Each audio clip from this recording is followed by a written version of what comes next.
Kapag marunong kang mamuna, dapat marunong kang tumanggap ng puna. Kung talagang mahal niyo yung show, kung talagang mahal niyo yung All TV, mag-suggest kayo ng maganda. Kaya wala lang kasi siyang show. Ano kaya yun? Parang tanga. Pumunta siya sa akin, kinonfess niya lahat. Sa akin may kasalanan si Bong. Sa akin. Inamin niya yun mula noon. Sa akin siya may atraso. Hello mga kapit, ito po ang inyong mga lingkod. Ito po si Mama Loy! At ito naman po si Papa O, si OGP. At ano pa nga ba? Ang lagi niyong inihirit sa amin. Ay! Chika mo na! Dali! Nakakaloka ito. Ay, oo. Walang tigil na. Ang mga pangbabash sa'yo. Diyos ko, alam mo na, the moment you post, dapat ready ka to get bashed. Ayun na nga. Diba? So, pag nanahimik ka, wala kang bashers. Tahimik din sila. Ayun na nga. Siyempre, alam mo yan din ang buhay din natin yung mga bashers na yan. Nakakapagpaalam ng damdamin natin. Pero viral ka pa rin, Nay. Dahil pinag-uusapan pa rin lagi yung mga komento mo tungkol dun sa shows ng All TV. Di ba?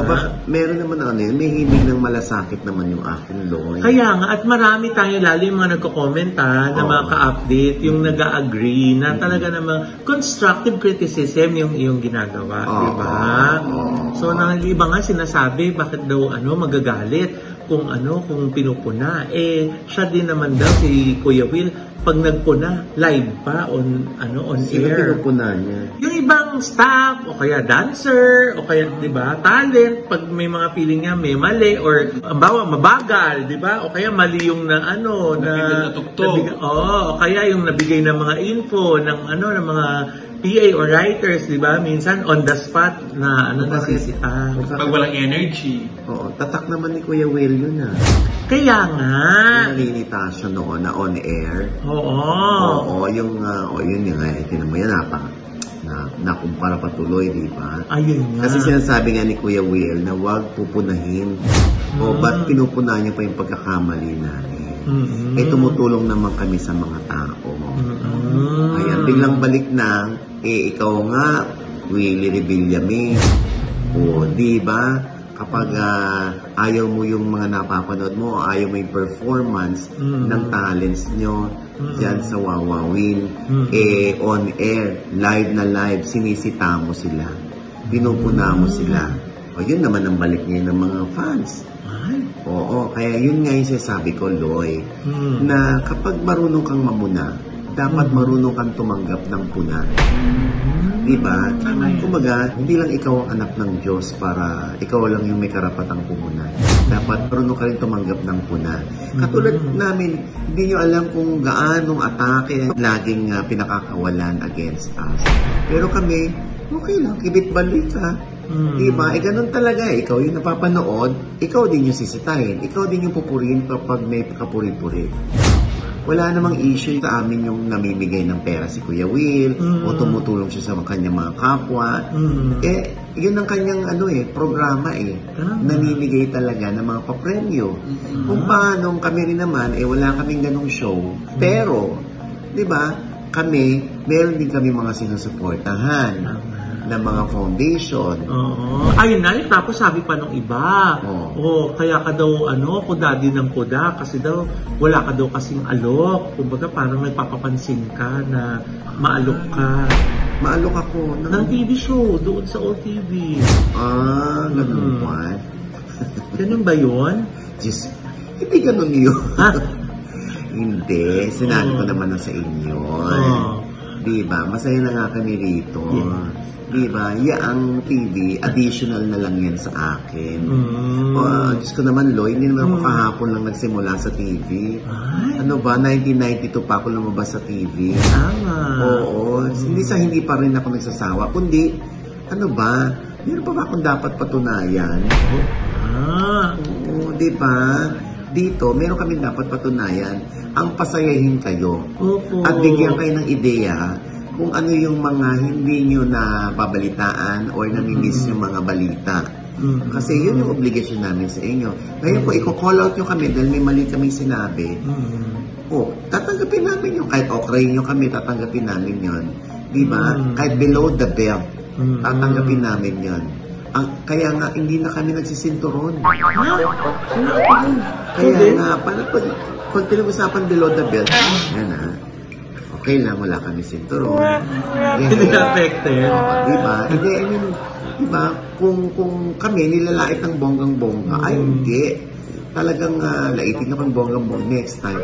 Kasi ba yun, hindi ko naman panood ang mga bakla. Kasi binlock na po kayo. Ganun lang. Di ba ganun lang ang buhay? Pag ayaw nyo kami, di mo kalimutan tayo, di block. O kung ayaw nyo sa amin, edi kami i-block nyo. Pero dahil kinukumpara ka din nila kay Kuya Will, kasi daw si Kuya Will namimigay ng pera, ikaw daw hindi naman. Darling, may sponsor yun. Oo. Ako man ang nandun sa lugar ni Kuya Will, o may sponsors ako, mamimigay ako ng pera, baka higit pa. Diba? Tsaka pag nagka-sponsor tayo dito, diba? Diba? Hindi naman nila alam, dito hindi kami namimigay ng pera, pero grabe naman yung mga tinutulungan namin. Ako, Tito Oji, may ano din ako siya. May foundation din ako. Ano? Yung mga gwapong lalaki walang barak. Ayan, tinan mo, hanggang ngayon, Diyos ko, diba?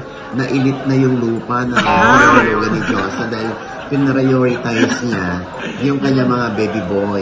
At saka may resibo yun na kasi laging kita mo yung mga pictures ng mga baby boy kasama si Diyosa, di ba? Tumutulong lang naman ako sa mga gwapong lalaking walang bako. Pero kung mapapansin mo, si Diyosa talagang masaya siyang ganyan, ano? Makikita mo sa kanya mga post, di ba? Yes. Ngayon, hiritan mo si Diyosa, nakuna ng likod niya. Hindi niya gagawin. Bakit? Una mong picture na nakakaya. Bakit? Ang daming pasa. Ha? Ginawang siya ng lalaki. Itinatago lang yung pasa para makangiti pa rin si Diyosa. Uy, grabe naman, Diyosa. Huwag naman. Huwag ka naman pumayag. Lahat naman ng pagtulong, hindi naman kailangan nakakamera, nakukunan, di ba? Pero bakit kaya ganun na yun, no? Parang minsan parang paus na si Kuya Will. Napansin mo ba yun? Parang paus na siya? Oo. May mga pagkakataon talaga na may mga episodes na paus na si Kuya Will kasi nga, sinosolo niya. If I were, Kuya Will, i-delegate niya sa iba. Siya yung timon, tapos magbigay siya ng break sa mga, ikaw naman ngayon. Kasi kung lahat siya yung magtatrabaho, siya lahat the whole show, siya nagsasalita, ano ba yung boses sa kinabukasan? Pwede sa first 3 days, may boses siya. Pang-4 na araw, wala na siyang boses. Ito nga lang, 3 tayo, minsan mamaos pa tayo, di ba? O yung pa kayang solo si Kuya Will na namimigay. Si Diyosa na inuubo na eh. Di ba? Kaya dapat, alam mo, di ba, para siguro mas maganda rin na bigyan ng break ni Kuya Will yung iba. Oo, hindi yung siya lang yung nakaharap sa camera. Parang focus. Oo, so ikaw naman. Ganyan. Para pag kayo kinuha. Ha? Para pag kayo kinuha. Ako?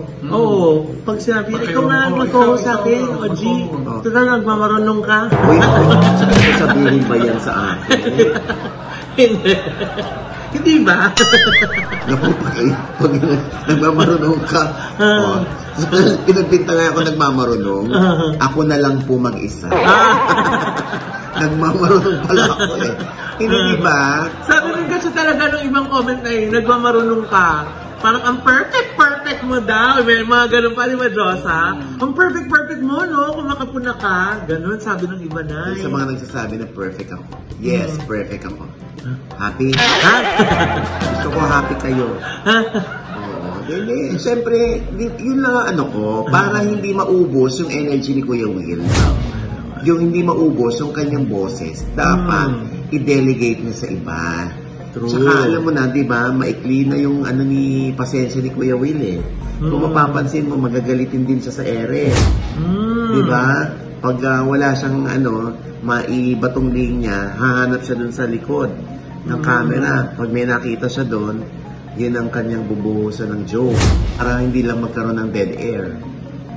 nga, no? Diba? Pero actually ngayon, may point ka, parang dapat nga mag-train na siya. Mag-train kasi siya. management level na siya. Correct. Diba? Kumbaga may bago na siyang role, dapat prepare niya yung pagpapas ng baton. Bakit si Daniel naga siya? Gaga, baton, hindi baton. Kaya bato. Kaya papasok ang bato. Diyos mo, pupukuling kita. Pandingit ko. Nakakaloka. Oo, diba? Nakaka-apekto talaga yung pagtitinda ng Yakult. Diba? Oo nga, Kasi dito sa bahay ng OG. You pass the baton. Tama. Para hindi napapagod din yung lalamunan mo sa pagsasalita. Kasi talaga nahalata na. Gumagano na si Kuya Will. Oo, yung gano'n na yung garalgal na yung boses niya. Pasag na. Tapos paminsan-minsan lang naman, hindi malinaw yung mga words na lumalabas sa bibig niya. Kumbaga, yung pagbasa niya, medyo nakakain na niya yung salita.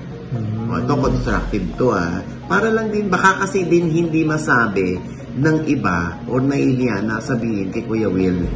Or baka natatakot din. Baka natatakot sila kay Kuya Will na baka mawalan tayo ng trabaho.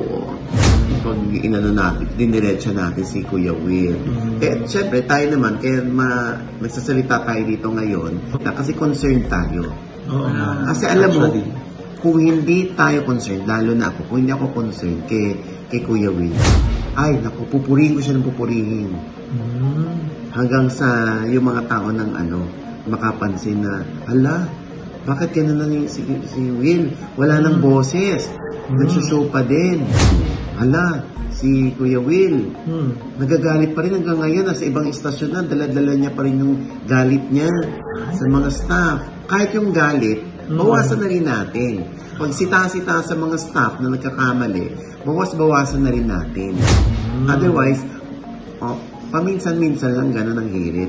Although, syempre yung iba kasi naaaliw kay Willie kapag sinisita yung mga staff. Minsan ako nakatawa din. Diba? Yung, kumbaga, hindi mo matatagpuan to sa ibang host kay Willie lang.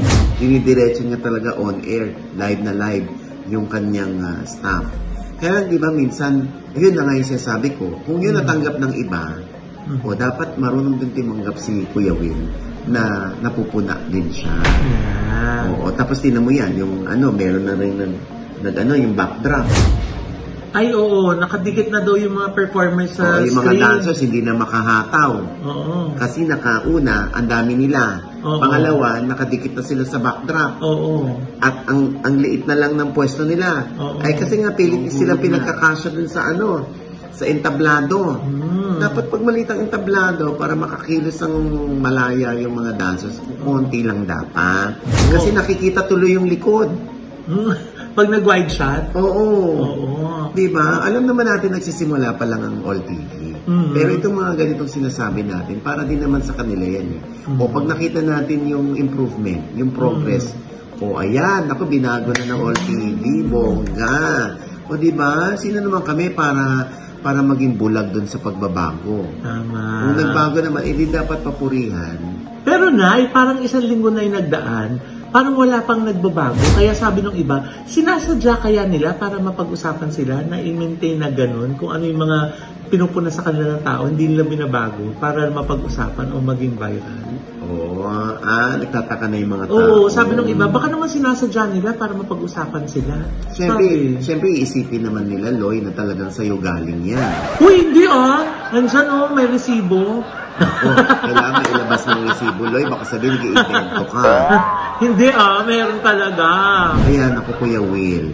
I-expect talaga namin na sa mga susunod na episode sa All TV, yon. Kumbaga, bongga na yung progreso. Diba? Oo, yun nga. Marami lang po talagang umaasa na mataas yung expectation nila kasi nga bago, gaya nga nasabi mo, di ba? Money billion yan. Oo. Hindi, in the words of Kuya Will, na ito, bagong panganak. Di ba lahat ng baby, ang ina-expect mo, ay, malusog, maganda, ganun, di ba? Habang lumalaki, di ba, lumalaki na, pa-improve ang bata, di ba? Ganun din po, siguro sa All TV, no? Na dahil bagong panganak, habang lumalaki, inaasahan na lumalaki ng maganda, ng tama, di ba, ng mahusay, na malusog. Oo. And I'm sure, Loy, ano naman yan, yung mga segments ng Wawawin, mag-iiba rin yan.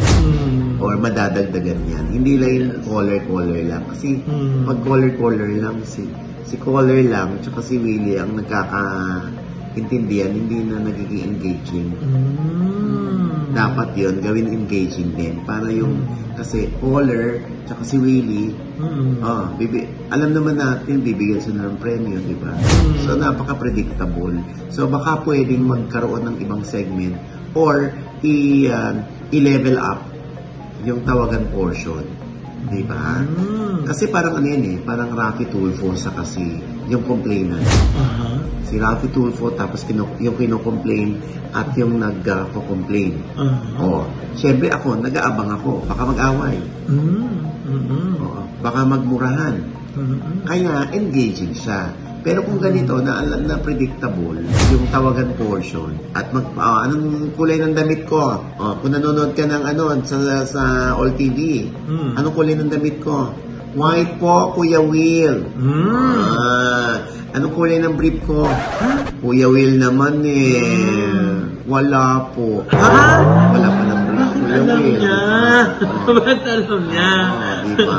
Tapos, yung ganun, sana lang mag-level up yung ganong portion.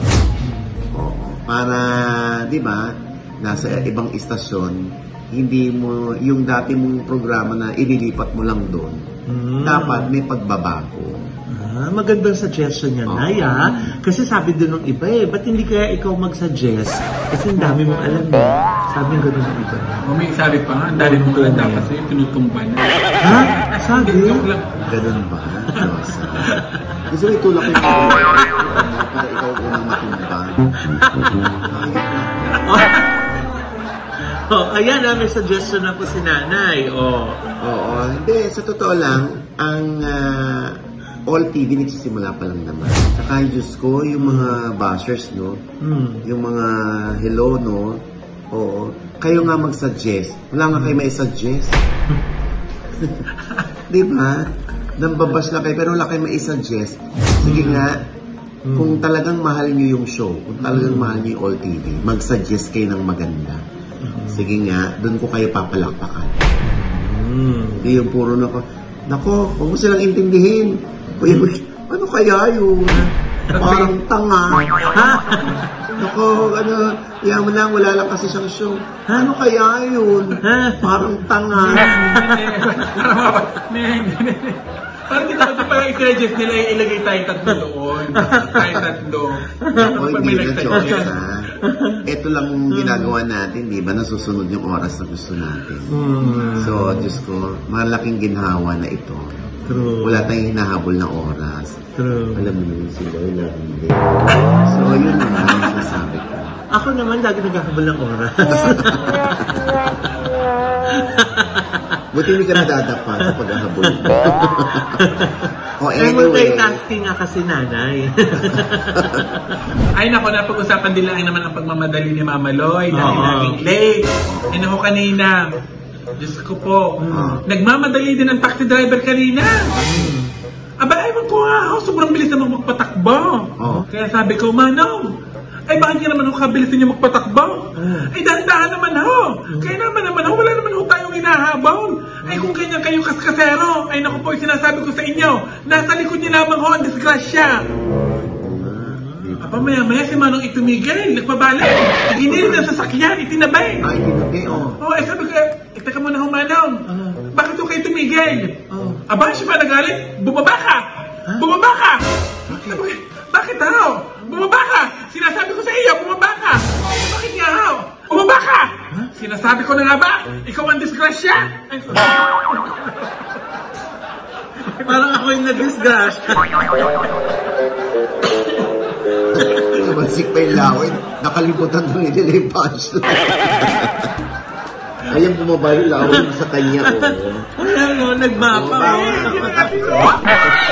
Ginagati ko! Yung pinababa ako, sabi sa akin, bumaba ka! Ikaw ang disgrasya!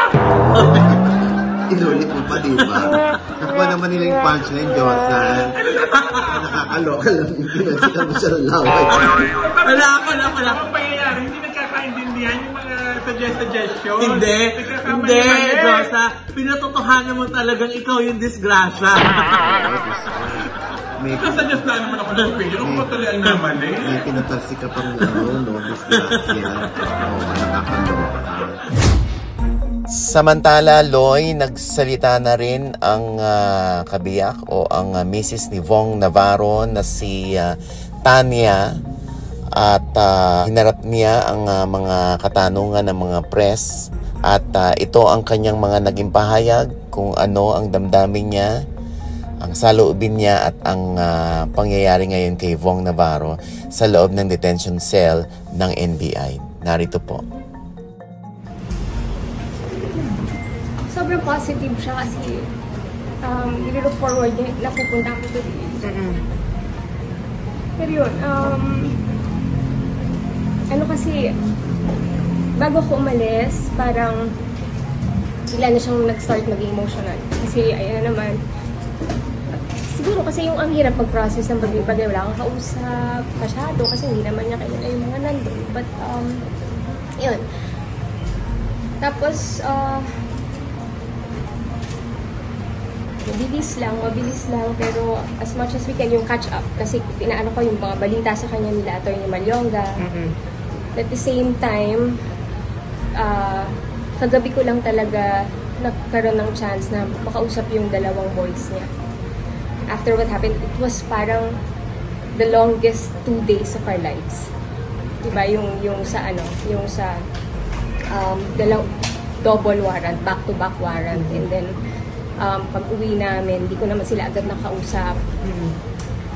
Yun. Tapos nung finally nakausap ko, nirelay ko sa kanya, yung napag-usapan namin, and the boys were also, syempre broken. But yeah, kasi si Vong, as much as possible, isi-shield sila dun eh. You know, social media, so alam naman nila, but it has to come from me para naiintindihan nila kung ano nangyayari. So, yun. Tanya, pakibahagi mo lang yung pain kung dadaan ninyo as a family? Oh. Sobra. Grabe, sobra. Ako, every time people ask me, I would describe it as roller coaster. Kasi, good news, and then, after a day, 2 days, meron kang bad news, try mong maging positive about it. Sobrang roller coaster. Pero kasi nandun na kami sa point na naman, sorry. Ano na to? Patapos na to. Hindi ko alam kung paano nila patutunayan itong sinasabi nila. And then suddenly, may reverse. So, alam mo yon, yung parang nakikita mo na yung katapusan eh, pero yun nga, and then binalik ka dun sa same feeling nung before, nung nagdemanda kami before, ganun ulit, roller coaster, pero lalaban ka. But this time, parang yung bagsak sa'yo ng mga balita, yung parang di ka makapaniwala, parang ina-attack na hindi ka prepared, wala kang weapon, wala kang gear to protect yourself. Parang ganun yung pakiramdam. Ano na sabi ni Attorney Malyonga na next step para kay Vong? Next step namin is of course yung petition for bail. Ilalaban pa rin yun. I know rape is non-bailable, pero yun nga. Bakit kasi may rape? Diba? Wala. So, lahat ng ebidensya binigay namin. Vong was very consistent sa kwento niya since day one. Since pumunta siya sa akin, bugbog sarado siya, kinonfess niya lahat. Since that day hanggang ngayon, sobrang consistent siya sa mga sinasabi niyang kwento, sa supported yun ng mga documents or sa kung ano mang ebidensya na binigay namin. So, hindi ko alam kung anong nakikita nilang probable cause. Anong reaction nyo na pinapalipat siya sa Taguig? Of course, that's very scary. Kasi, threat yun sa buhay niya. Basta, very scary. Very scary for Bong. Pero yun, I think the lawyers also filed a motion para wag umabot doon. Pero ako, right now, ang worry ko yung security for Bong. Yun na lang, nandito na kami. So, lalaban na lang kami. May case na eh. So, lalaban kami. At alam ko, mapapanalo namin to. Oh my God, mapapanalo namin to. But, for the meantime, at least yung security niya. Natatakot ako for him pag nalipat siya sa Taguig. Natutuwa kami, Tanya. Very positive ko pa rin despite yung pinag-kiss mo. Of course. Kita ko to lahat. As in. I mean, ito yata ang pastime ko. Basahin yung kung anong meron kami na. So, sobrang ang hirap. Yung rules ng support, Tanya. Ang dami na, siguro, masalamat ang dahil sa rules ng support ko sa inyo. Yung gulo, sa social media yung support ko. Thank you. I don't read. Hindi ako ganun ka-strong. Hindi ako strong. But there's an outpouring. Pero thank you. Pero yung friends, siguro kasi alam ko na meron akong mga ilang messages na makikita rin na syempre hindi rin naman lahat naniniwala kay Bong. So takot ako dun. Takot ako sa messages na nun. So I'd rather not read. Pero yung mga friends would screenshot and send me. Sobrang nagbibigay ng strength. Kaya sobrang thank you. Sobrang thank you. Hindi ako ganun ka-strong. I'm just being strong for Bong. Hindi ako pumasok dun sa commitment na magpakasal sa kanya o makasama siya for nothing. Nung nangyari to, mag-boyfriend-girlfriends pa lang kami, nakita ko kung gaano siya nagsasabi na totoo. Kaya, pinakasalan ko pa rin siya. So, lalaban ako. At kaka-anniversary nila. Yes, Kaka-anniversary nila. yes, MJ. May ba, parang nagparamdam ba si attorney, yung legal counsel ni Bong before nag-anniversary kayo na may ganito mangyayari or? Oh, that's funny kasi yun yung sinasabi ko sa'yo na may good news, may bad news. So yun yung time na pwede pa kaming mag-celebrate, magbakasyon or something. Sabi ni Attorney Malyonga, legally speaking, of course. Sabi niya, okay.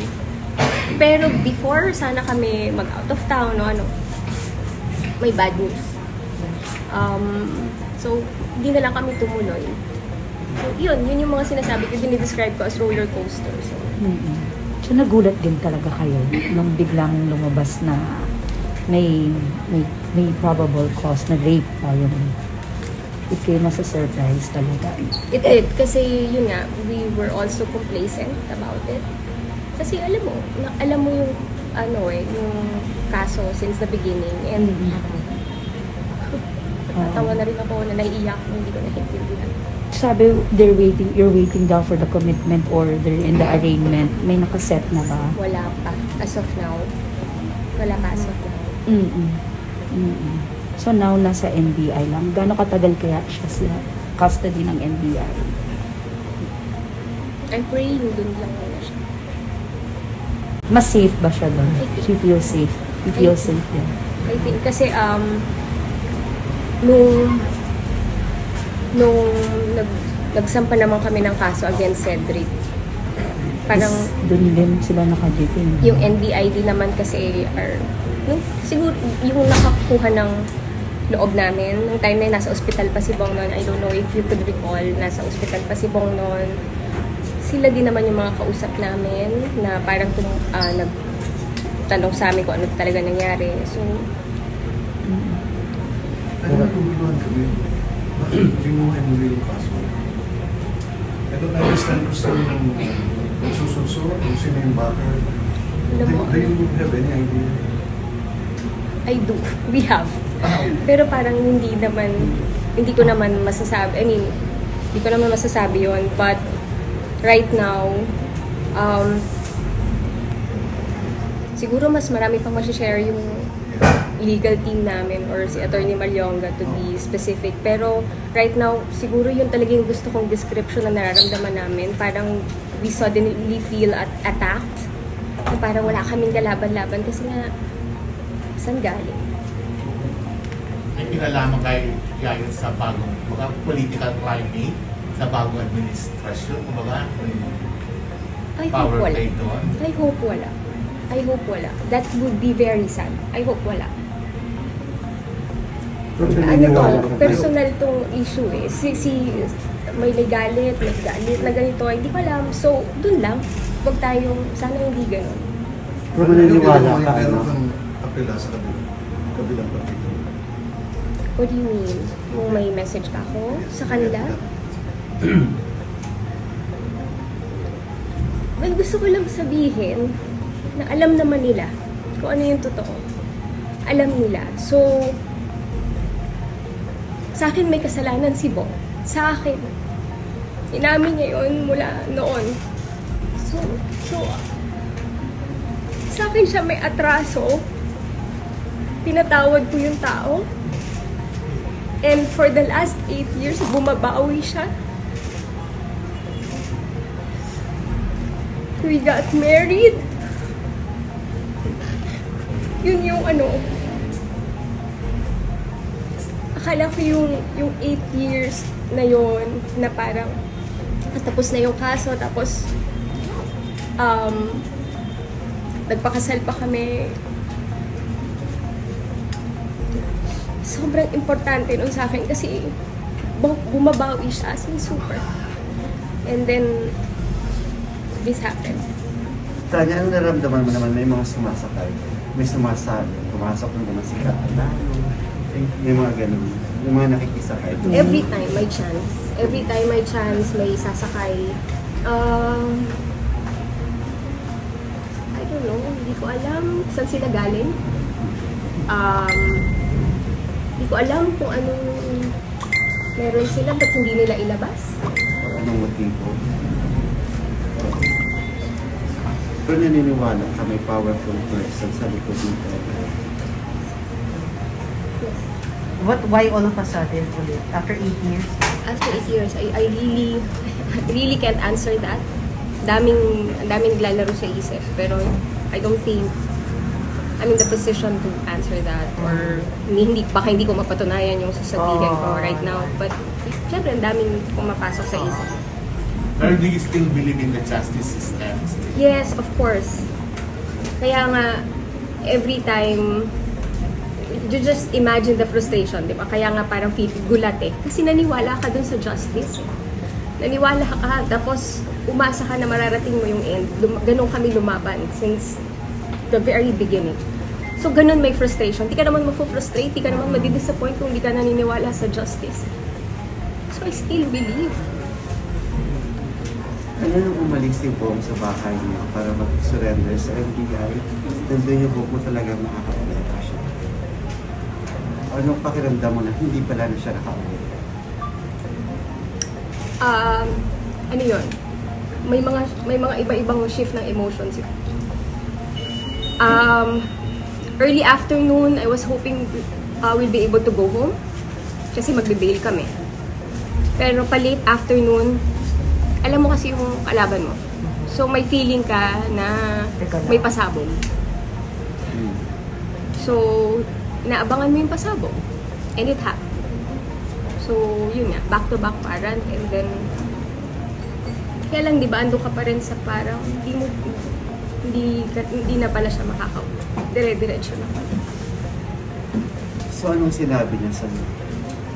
Na parang yung unang pag-uusap ninyo na yun na nga, non-bailable, madidetain pala talaga siya doon at wala kasi wala doon ako makakauwi. Anong paano yung pinag-usapan? Super emotional. Super emotional yung gabi namin. Ako, never ako umiiyak sa harap ni Bong. Never. Even dati, pero yun kasi, syempre may sarili rin akong galit sa kanya before. Kasi iba yun, mixed yun eh. Mixed yun. So may galit kasi, babae ka, pero naawa ako sa kanya, you don't deserve this. Yun yung nakikita mo doon sa situation eh. Tapos, hindi mo siya iiwan at that point. So yung iyak mo doon, halong galit and frustration. Pero hindi ko papakita yun sa kanya. But this time, hindi ko makuha yung tapang. Hindi ko makuha, hindi ko makontain buong, talaga. Iyak lang kami ng iyak. Kasi yun nga, yung disbelief, grabe. Mas matapang ka kapag alam mo, control mo yung playing ground, yung this time, parang yun, hindi mo alam kung nasan yung kalaban. Tira lang sila ng tira, tapos ina-attack ka. Ganun yung feeling. So yun, kaya very emotional. Bilin, mga mabilisang bilin kasi lagi kang merong every time. Siyempre, alam ko naman ongoing to, but dahil nga positive ka, naniniwala ka doon sa justice, hindi ka naman pupunta doon sa mga, pag nakulong ako, no. Pero dahil andyan na bigla yung mga bilin sa bahay, sana. Kamusta yung mga ba? Di ko ma-imagine kung... Kaya sobrang hirap nung kinausap ko sila kagabi. Oh my God. Di ko ma-imagine yung... Sabi ko yung mga tanong nyo sa akin. Kasi parang, I'm sure, ang dami nilang hindi naiintindihan. So, nakinig lang sila. Tapos nung tinanong nung isa, anong panganay na may matutulong ba kami si tita. Ang tagal kong ni-ready nung sarili ko bago sila kausapin kasi sabi ko, hindi pwedeng hindi ako nakakatapos ng sentence. Tapos iyak ako ng iyak. Hindi, bumigay pa rin ako. Ayaw ko sana umiyak sa harap nila kasi gusto ko isipin nila na okay, kaya okay si daddy. Yeah.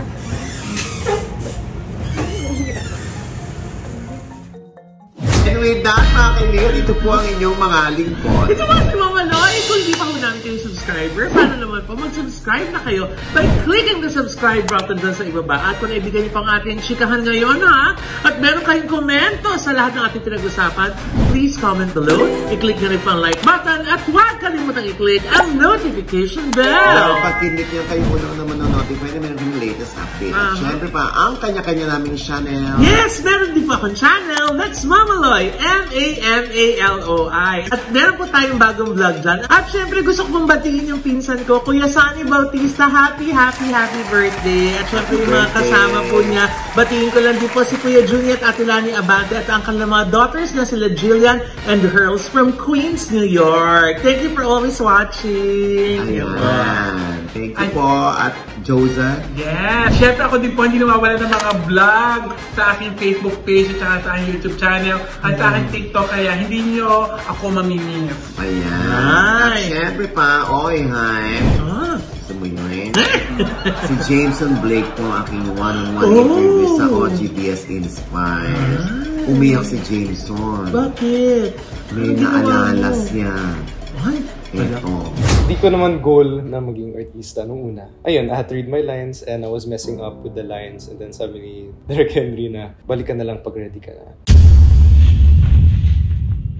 Nung nag-artista ka na, mas kinawayan ka ng issue? Yes, mas na-expose ako sa nasa showbiz na ako. Drugs? Of taking the party drugs.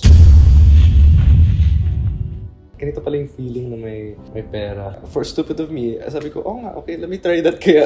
Sabi ni Nico sa akin, like, uy, ba't umiinit yung pangalan mo ngayon? Sabi ko, talaga ba? You're longing for father's love. Yeah, I sort of have that feeling. Never ko sinabi yun, pero I was crying so much. Parang, ang daming regret.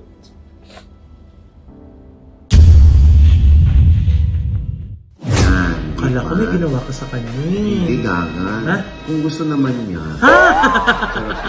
Anyway, huwag niyo kakalimutan na October 2 po, yung mga kababayan natin sa Sydney, Australia, nandyan po kaming tatlo ni Mama Loy. Yes!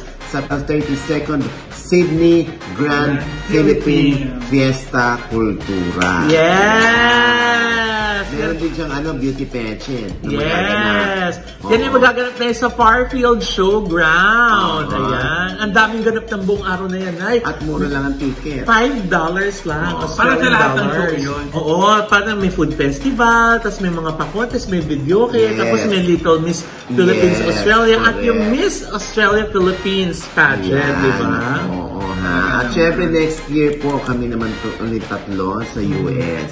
Yeah! Kita-kita mo tayo, ha? LA, that's Lower Antipolo. Ha?